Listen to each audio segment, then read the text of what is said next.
everybody. Welcome to another episode of Consciousness Chat. Woo! We have the amazing Lynn San. Give us a holla. Wow, she just blasted the speaker out with that. This is going to be a wild ride. Just a reminder, please like and subscribe. Put your comments in the chat. What do we say, Lynn? Put your comments in the chat. Is that what you said? Yeah, like and subscribe. Like and subscribe. My 4-year-old knows that more than I do. That's right. But this is a way you get a heads up on the generation, because you're going to become cool, because you have to learn the tech in order to communicate with your child. Correct. So who is Lynn San? If you don't know already, she is an amazing comedian. She is residing in the Los Angeles area, should you want to hire her, and also produces comedy shows, does corporate gigs. You can check her out on the Instagram, all the social media, which is going to be in the description. And she is with us today for our Consciousness Chat. Thank you, Paula. Oh, thank you. First question. Yes. How would you describe the taste? Oh dear, she's got the knuckles out. The taste of a banana to someone who's never had one. The taste of a banana. Sweet, mushy, sweet, mushy, soft, healthy. Not like me. So your response is pretty much self-referral. Yeah, me. If you like me, you'll like bananas. Okay, fair enough. All right. Next question. When, as a child, did you have your first existential life crisis? We're going deep. We're opening up here? Okay. Life crisis as a child. When my dad hit me. Whoa. And how old were you? I was little. I was very little. I'm pretty sure I was like 5 or 4. If I can remember it, I'm pretty sure I was like 4 or 5 around that time when he hit me. And I was like, oh, it shocks you as a kid. Right? So that's what happened. Yes. I didn't know you want me to go into details, but that's the answer. Well, what I'm interested in now is how your perception of life changed as a result of that shock. So the thing is, like, I went through life for a really long time, just having like man issues and relationship issues, and I didn't know why it was until I did a lot of the deeper like work, right? A lot of the therapy work and all that stuff to understand that I didn't trust men, because to me, they were all my dad. They were all going to abandon me one day. They were all going to probably do something to disappoint me one day. They're going to they would never hit me, because now I have this wall where I'm like, try it. You know what I mean? So, and that's not healthy either, but I'm saying that's what's happened in my life and how I viewed the world because of that.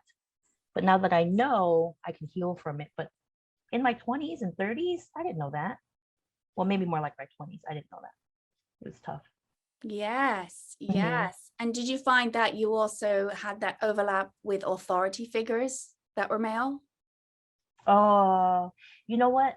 If they had the kind of temperament my dad did, like if they were controlling, I would have a problem with it. It had to be like a controlling man, that kind of personality. Then I would either get fired from a job or I'd argue with him, but I didn't know why. You know what I mean? It wasn't even that person was probably just doing his job. But it just so happened that his leadership style was more abrupt or more controlling or micromanaging. It would trigger me, So if there's anyone there who's also had a similar situation and you feel comfortable popping it down in the comments, or just show Lynn some love, so when she looks back, she's not alone. And those of you who don't put comments will know that you're not alone either. This is not uncommon.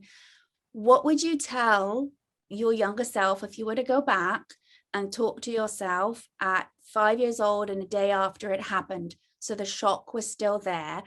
what would you tell yourself that would help change your trajectory of life? I'd be like, hit him back. No, I'm just kidding. That might work. But you know what? The crazy thing is, kids nowadays probably would. You know, back in when I was growing up, it was the 80s, right? And in the Asian culture, it's not unheard of that you get whooped.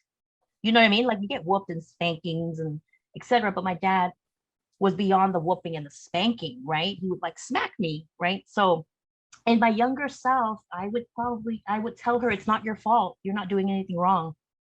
You're not doing anything wrong. It's your dad who he can't control himself. It's your dad that probably has a mental illness that he's not diagnosed for. It's your dad learning to be a dad, you know, like it's not you. It's never the kid's fault. The kid's just being a kid. I was just being a kid.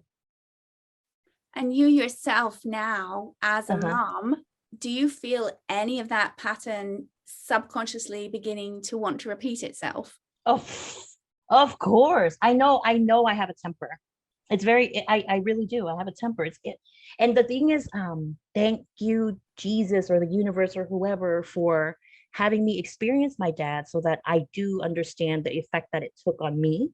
So I am more cautious of it when I deal with my son. So, but that's not saying that I've never spanked him on the booty, or that's never saying that I never raised my voice. I have done that because I'm a parent, and sometimes you have to raise your voice. The parents who don't raise your voice, call me and tell me how you do it. Because that's hard, because parenting is so hard, right? But because of my dad, thank you to him, that I learned, oh, I got to control myself. I can't.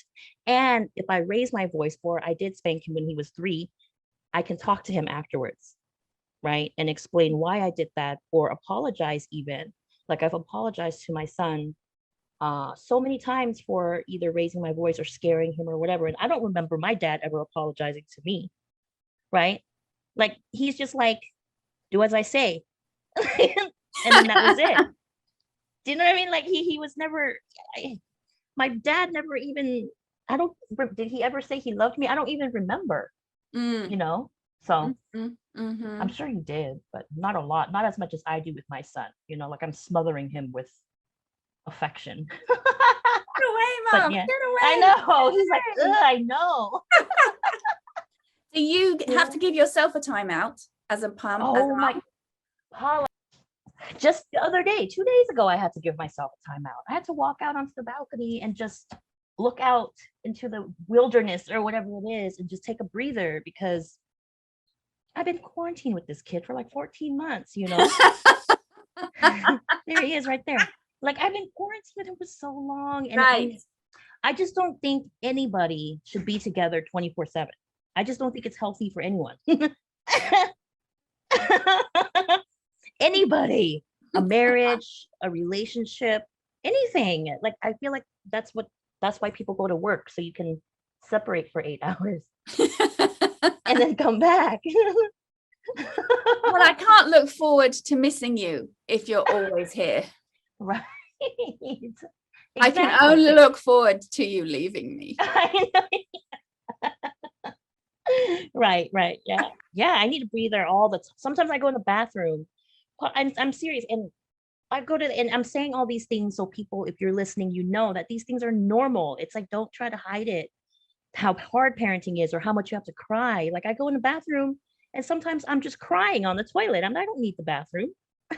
I'm just like, like, and I don't even know why I'm crying. Sometimes you're just overwhelmed by parenting, you know, and you just have to let it out. And I believe in ugly crying. The uglier, the better. You're an expert at it.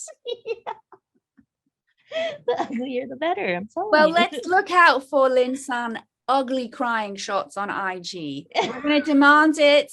Put it in the chat, in the comments, and write, we demand ugly crying pictures, please. Oh my goodness. Did I answer your question? Yes. Okay. Yes. What do you do to help center yourself then, knowing that you're with a child as a single parent 24/7 right now? You know, my thing is, if I notice that I get really grumpy or irritable when I don't feel accomplished. right? So for me, if I'm writing a joke, if I come up with a really good joke, I'm like, yes, I'm the queen of the world, right? You know what I mean? I did it. I had to accomplish something. Or just writing helps a lot. Like just writing, I don't know to who. My mom passed away, so sometimes I write to my mom. You Hmm. know, I write to the universe and thank him for everything that he's done, and I'm so grateful for this. And then I ask for the things that I like to see in my life. And writing is my therapy. Like that's how I ground myself and how I get myself where to center. And also when my son goes to sleep, I just do mindless things. Like I'll watch Netflix. You know what I Oh mean? Like yes. I just Oh mindless yes. stuff. Because that's my me time. That's how I relax. I get to just watch my grown-up shows. I'm not listening to cartoons in the background all day. So that's what I do. You chill out, Helps. zone out. Yeah. Yep. Now, as you have a little one now, one's perception completely changes. It's no longer about you. Yeah. Okay. Yeah. Although, Uh-huh. go to a PTA meeting and you might find that's a little bit different in reality. Yeah. Uh-huh. Uh-huh. What do you hope to leave for the world being a better place for him after your body drops? After my what drops? What was the last thing Your you said? body, you die, you kick the bucket. Oh, what do I? Oh, you know what? I tell him this now, and I've been telling him this since he was born, is to be respectful, be kind, and be strong. Be respectful, be kind, and be strong. Those are because, and of course, I want him to be financially successful and all that stuff, right? And be happy. But I feel like the foundation is if you're kind, you're respectful, but that doesn't mean you're a doormat either. So be strong. And if I can leave him with that, and if he can carry that with him in everything he does, that'd be amazing. You are teaching an emotional and, would you say, moral legacy? My moral compass is my morals are not they don't always Sorry, I point just up, lost it for but a moment. I thought I was talking to Barry Manilow. What? what'd you say? I thought I was talking to Barry Manilow for a moment. Sorry, what would you like to leave apart from a non-moral compass? Oh, you mean like physically? Maybe, I don't know. Money? It sounds like you're leaving him with emotional and practical skills for being in the Hmm. world, to adapt beyond material means. Right. Is there anything else you'd actually like to leave for him in the third dimension, in the relative world? I'd like to leave him a lot of money. Is that what we were talking about? What, I don't know what we're talking about. I It's want to your leave him. brain. Listen, if I die, seriously, if I die, when I die, because obviously that's inevitable. So when I die, I'd like him to be financially set. Mm, That's my biggest thing. I grew up so poor, mm. like dirt poor. That's why finances are so important to me, and I know what a difference it makes, in your lifestyle, obviously, right? So I want him to have generations of money, generations, millions, you know?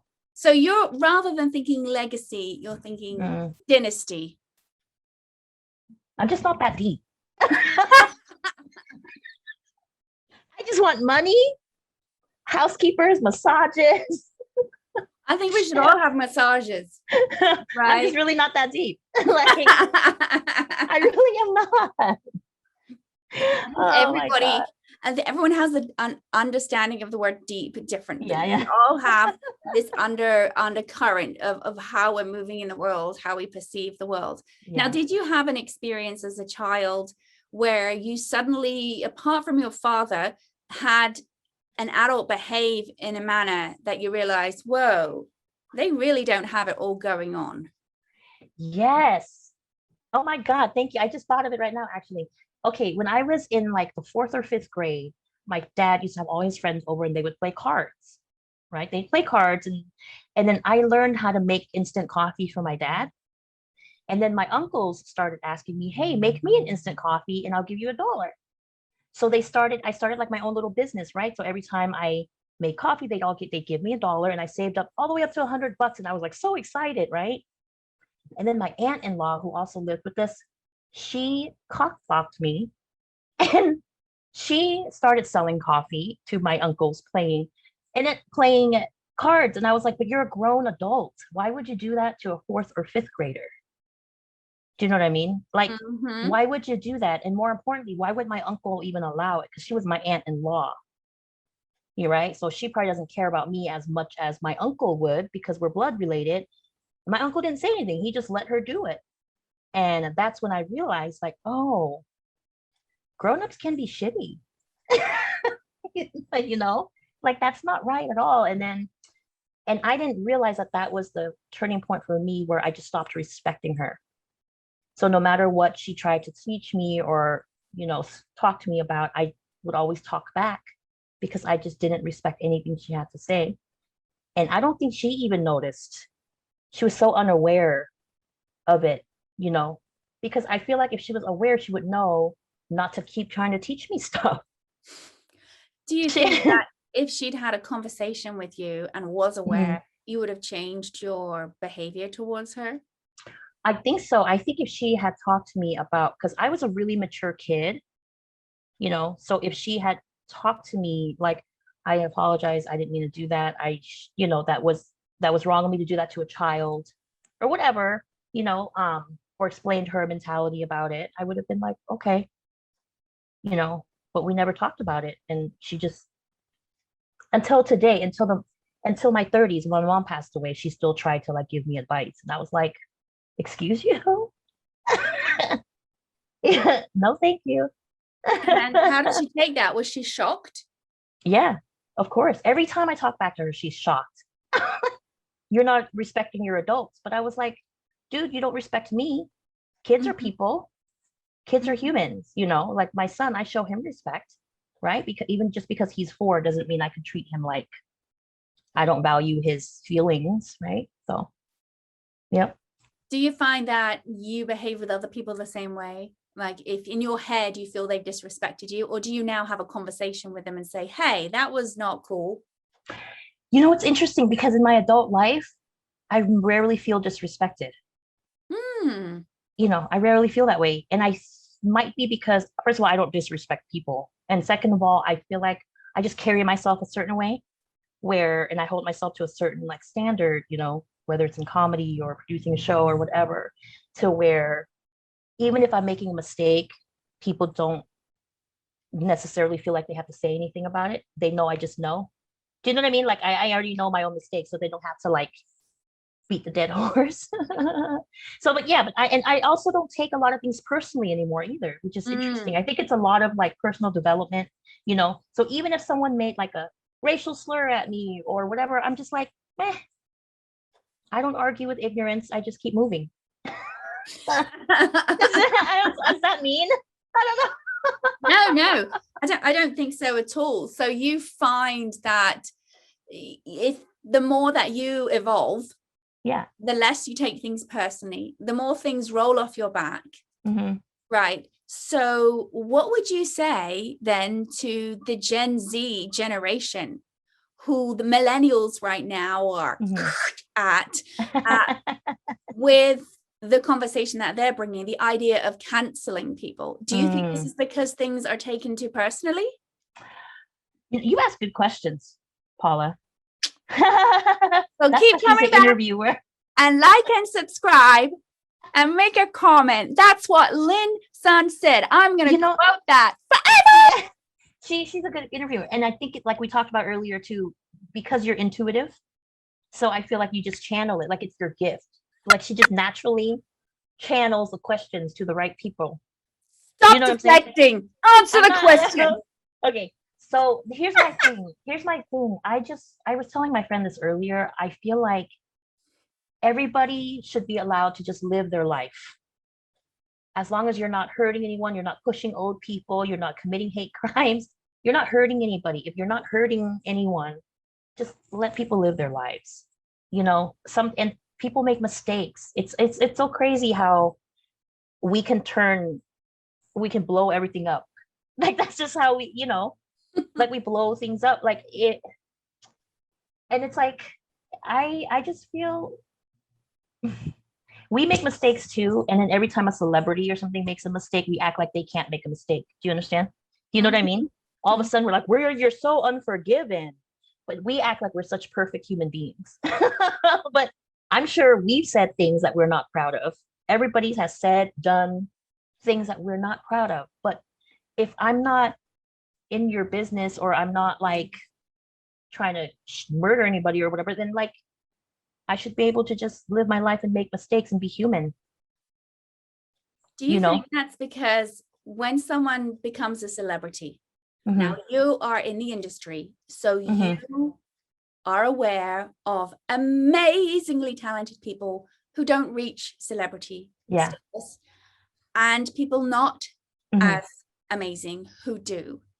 Do you think systemically there is an issue with a society that upholds people who have money or have achieved a certain status in life to a moral standard or social standard that is actually not healthy? That just because you're successful maybe financially doesn't mean that you don't have other areas to grow in? I feel like, well, before I get into that answer, also about the celebrity thing, also as the celebrity, I feel like celebrities should know that that's the program you signed up for. Now you're under a microscope. If you want to be a celebrity, you just have to understand people are going to nitpick everything you say, right? Because you chose it. Nobody held a gun to your head and said, you need to be famous or I'll kill you. Nobody does that. So you chose that life. So if I'm going to choose that life, then I have to understand that I can't do or say certain things, I can, but it would have to be with my best friend at lunch. You know what I mean? But like not even then, yeah. If your name is Mitt Romney, it's going to be recorded. You just never know. Okay. Right. And so your question is that they're being held to a standard that's almost unhealthy. Yes. Because they can't be themselves. Yes. Unhealthy for who? For the celebrity, or that it's it for us who's looking at them? Society. Putting people up on a pedestal, thinking that they're supposed to be perfect because they look a certain way, or they got into a TV show that went really, really well. And now all of their past history is going to come into play and there's no space for them to grow. That's it. You're canceled. Yes, I think that is unhealthy. I'm telling you guys right now, whoever's listening, if I ever get famous, I'm a lot. Okay, let's just keep the swear words to a minimum. This is green. Okay, evergreen. Everybody, including I'm gonna make a lot of mistakes. That's just gonna happen. But yes, it is unhealthy to put. Because we just have. I feel like it's healthy for us to just determine whether it was a mistake or that person's really an a-hole. Do you know what I mean? Right, because how many chances do you give your child? Unconditional. Are you kidding me? Jesus. How many chances do you give a boyfriend who keeps cheating on you? How many chances do you give? You know what I'm saying? How many chances do you give yourself for making all these mistakes? So it's like, we just have to understand just the discernment of like, that person really is a douche. Or that person. Yeah. Discernment. Right. The discernment. And it all starts within. Like, isn't that crazy how we just don't look at ourselves? Like, it all starts here, our discernment, our awareness and our bigger picture mentality, not really anyone else's, right? It just starts with us. Exactly. The reflection within. And so a daily practice of grounding oneself, whatever someone chooses to do, can help us be able to discern more clearly. And that's part of where Meditation Inc.'s big global initiative is that if we help people have a practice to go in, to be able to discern, what occurs is less fight or flight knee-jerk reactions, less taking things personally, and the ability to shift one's consciousness. Like you were 5 and you had an awakening at 5. Okay. Yeah. It's there. It's in us to evolve, but we have been blocked And yet, if we have a practice that helps us go inward, we're going to have our consciousness upgrade. And when we do that, we are able to discern, and globally things will shift simply by going to ourselves, which is how we started this whole show. Right. I love with it. Your self-referral. I love it. Of being sweet, mushy, soft. And we have to peel away the outer layer to get to the good stuff. Yeah. So with that, we want to thank you guys for being here with the amazing Lynn San. Yay! Woo! Like, subscribe, put in the comments if you want her back, and we will say goodbye for now, but don't forget to download part 2, where we're going to give her more fast and fun questions to be inappropriate more often. Thank you, Paula. Hey, and welcome to part 2 with Lynn San. Yay! Hi. She has told me all her dirty secrets. Yes, and none of them involve carpal tunnel. Yeah, you didn't ask. All right, let's get moving and grooving. Don't forget to like and subscribe. We're building up the channel. Thank you so much, all of you that join us. Yay. And we appreciate all the love you've already shared for Lynn. Yay! If you're catching this rather than the first part, catch the first part. It's deep. It's profound. She grew up from almost nothing and now is an entertainer in Hollywood, producing shows, and a single mom doing it all. So let me ask you, do you ever see repeating numbers? Yes, I see 27 a lot. So number 9, I see 27 a lot. Ooh. What does that mean? Oh, I thought she was going to tell me some numerology thing. Actually, I know a lot about angel numbers, but what I think, if it's repeating and it means something to you, then that's something to hear, right? Pay attention to. I have an affinity with the number 27 myself. Really? Oh, that is so cool. There are birthdays that people who are close to me have on that date. Yeah. So that always had an affinity, and so I paid attention to that. Plus 2 and 7 is 9. 9's a very profound spiritual number. If you only go up to 9, if you go up to 11, 11 is. But there are so many different thoughts on what numbers are best. And those of you who are watching, please tell us and enlighten us about the number 27. As long as it's not an omen. If it's an omen, just write the word love. Now we know. And we'll feel good knowing that we're all going to die anyway. Maybe it will be in a big way. Do you see it on signposts or time? 27 is birthdays. I see a lot of that. My son's July 27th. My brother's May 27th. His godmom's October 27th. His other godmom got married on October 27th. It's like 27. A lot.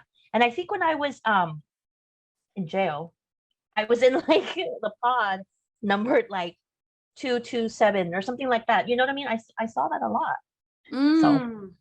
Well, this is our other connection is of family members with those 2 digits, right?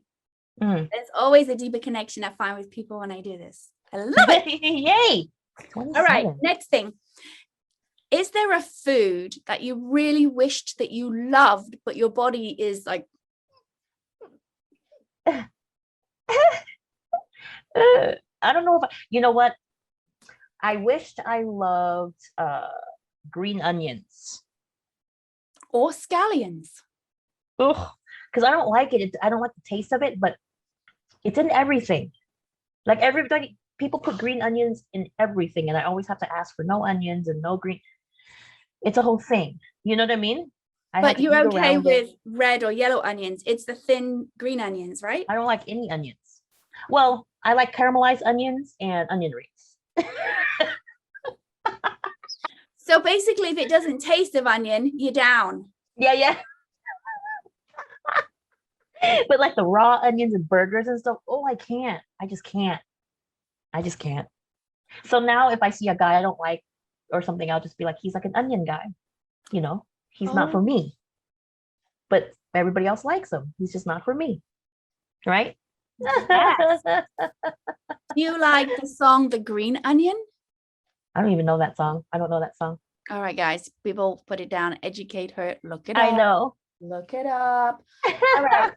Where in the world have you not visited but wish that you had? Or want to go Paris. to? Paris.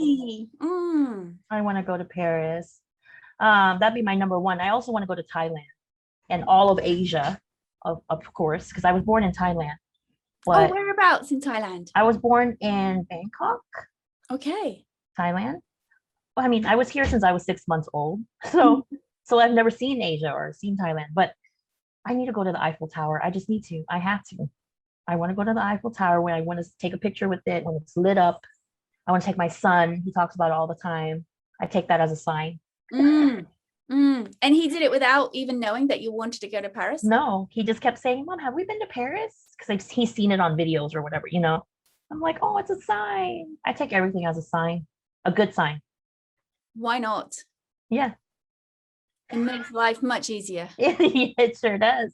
I know, it's a sign. It's a sign. My car broke down. It's a sign. I'm going to make money to get a new one. It's a sign. You're meant to have a new car. The universe is telling you, yes, you're done with this car. You're over or just it. a driver in general. Yeah, I know.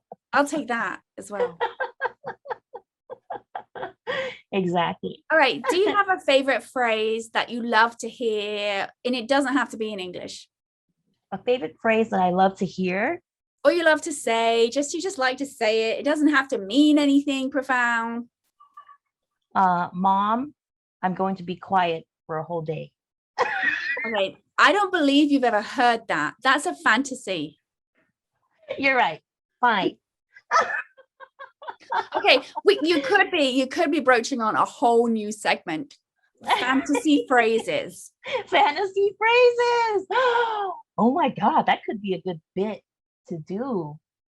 Okay, but honestly, a good phrase that I like inspirational quotes. I like those a lot. I make fun of them. I have a joke about every single one of them, but I like it. I believe in it, like, have fun. Is that a phrase? I have fun. That's how I live my life. If I'm not having fun doing it, I'm not going to do it. I'm just not. Even in the even in the crappy times of parenting or anything in life, I'm still having fun. I'm still enjoying it. And that's my thing. If I stop having fun, I'm going to stop doing it. And this is why you've had like 30 careers? Yeah. I was like, I'm going to be a restaurant manager. No more fun. Just move on to something else. That's tough. I used to do that. Oh. Yeah, you have to marry restaurant manager. You're married to that job. That's your husband. That's why you're so good at organizing events. Right. Yeah. You can do that. Thank you. One night. Yeah. All right. Were you given any nicknames as a child? Oh, as a child? No, but I've given the nickname Linsanity a lot. Linsanity. But the thing is, Jeremy Lin, the basketball player, came out and they called him Linsanity. So then that's why people started calling me Linsanity. And I'm like, oh, should I use that? Like, I wanted to make a shirt that said Linsanity on it for merch. But I was like, but it's Jeremy Lin's thing. But anyway, that's the nickname that I get a lot. Now, what nicknames have you given people that are just what? Nicknames that I've given people. I don't really give people nicknames except my son. I call him Bubba. Bubba? Yeah. I call him Bubba. Bubba. Is that aren't there some gurus called Baba? Are there? I know there's a Baba, but maybe a Baba. Oh, I just thought Bubba meant, it just sounds like someone little chubby. You know what I mean? It sounds like a fluffy little kid.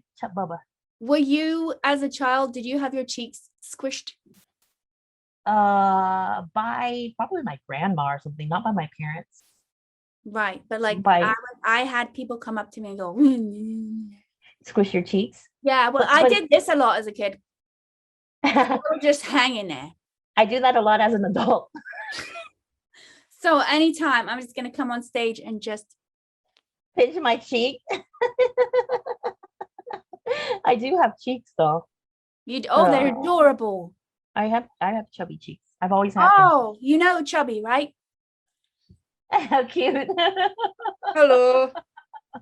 My name What was Chubby. your nickname? Did you have a nickname? Yes, I did. What was First it? person to ask me. What is it? So they mixed up my first name and last name initials, and they would call me Nora Pooman. As a kid? Nala Pooman? Nora Pooman, rather than Paula Newman. Nora Pooman. You didn't like it? Or did you run with it? No, I didn't care for it. Neither did I care for the one as a teenager. But that's going to be another episode. Tell me. What was it? No, it's a whole other like tone. If I tell you what it is, I'll tell you in the next episode when we have you back. We'll do that. No one yet has asked me if I had a Of course, I'm nickname. You're the interested. first person to ask. And they didn't say anything about your cool curly hair, nothing. They just made fun of your name.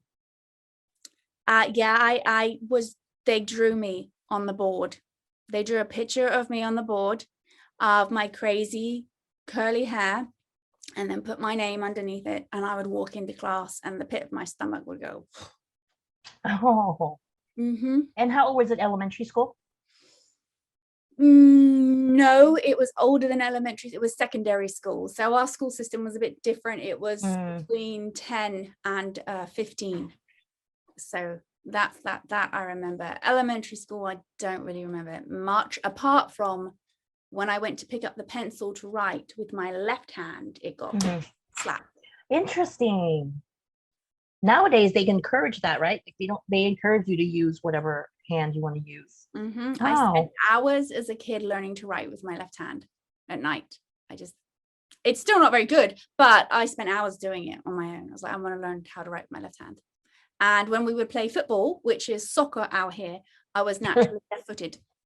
Interesting. Wait, so are you a lefty now? Nope. Okay, but you would have been if they just allowed you. Yeah, naturally, I just do the opposite of what anyone tells me. You know what? I thought about my nickname when I was in elementary. They called me the Cambodian word for like chubby. Oh, because I was chubby. Is it a bad word? No, it just means chubby. Like what is it? Map. Map, like M-A-P. Map. That's like means chubby but the crazy thing is, it didn't really hurt my feelings, number one. And then number two, the cutest boy in class had a crush on me, even though I was chubby. So I probably didn't care. I was like, so what, Well, that was confidence boosting. Yeah. Yeah. Now I remember. I forgot about that. See, Paula, you're just like making the wheels turn here. Thank you. My job is done. I tell you though that I have a favorite. One of my favorite phrases is actually Thai. What is it? And I just love how I was taught to say too much when you're negotiating for a price. And I was taught to say pang ma ma. And they would just laugh because apparently I did it with pang ma ma, and they'd be laughing at this white girl doing pang ma ma the way that they taught me how to do it right. And they would call people over to negotiate. Now I couldn't do the numbers at this point. I hadn't learned all the numbers, but all I knew is whatever they said the price was, it was too much. They're like $1. You're like pang ma ma. No. And they'd be like, and they call their friends over and they'd be like, I've even forgot to ask it right now. I don't remember how much. And I'd be like, pang ma ma. And they'd be like laughing. I had no idea how much they were telling me it was. Yeah. Or how much I actually paid. I could have paid more. I probably did. They're probably like, okay. But that's one of my favorite phrases to say and act out. So there you go. As a Thai person now, you get to know a phrase that I particularly loved. Oh, she's so sweet. You're so zen. You're so calm. Like your voice is soothing, you know? Oh, thank you. Maybe that's why you can lead meditation and stuff. Like your voice is very like, I'm like falling asleep to this voice. I need to meditate. Wow. I do meditate though. I meditate through writing. Yeah, the word meditate can mean so much, right? So originally it comes from meditato. It's pronounced better, the Latin word, which means to concentrate, which of course those who had language were the Latin monks, right? So their religious belief was to concentrate on the word of Christ. So that's where that word comes from, right? But that writing wasn't until what, the 13th century? Please correct me in the comments.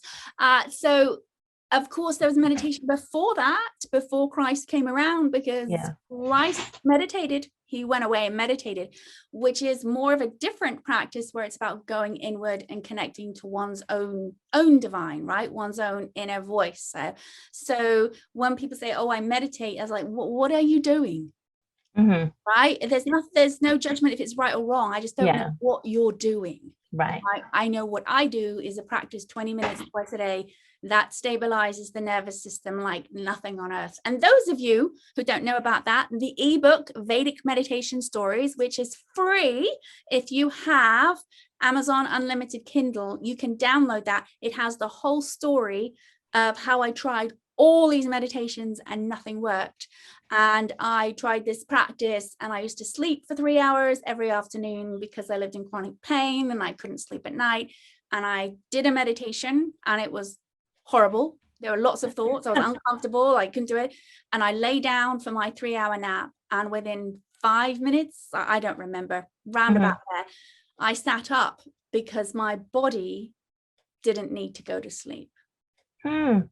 Even though I had all these thoughts, and the idea is you're not supposed to have thoughts, which is ridiculous because thoughts are at more of a gross level than the fine level of consciousness, right? Intelligence. And when we have those feelings or intuition, that's that fine level of consciousness that we're tapping into.